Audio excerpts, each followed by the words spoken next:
mawningol warngoji Thiaroye waɗi hikka ko caggal ɓayyingol deftere wittore ɗin warngoji golle ɗe goomu halfinagu rende e wittude on taarika waɗi udditi lappi kewɗi ko ɗum holli professeur Mamadou Diouf tarihiyankejo kadi gardiɗo ngun goomu. Mais le travail réalisé par le comité ouvre des pistes. Gollal goomu gardimi ngu udditini min dame kewɗe anne yo ko jokkude wittoji ɗi wadde hen bindi tarika e fina tawa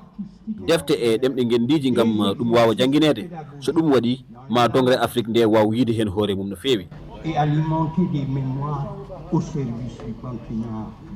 ɗum ko golle ɗe hoorejo leydi ndi Bassirou Diomaye Faye weltori no fewi sanne. mbeɗo ruttu teddugal tengtugal ngu goomu darunigu mawningol ndeɗo ñalandi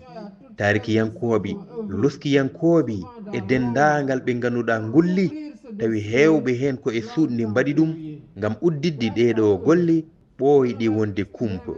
sababuni maɓɓe laawi kefi dañama laawi loskiyankoji gongo on musiba ɓooyɗo riwtede neni laɓɓitine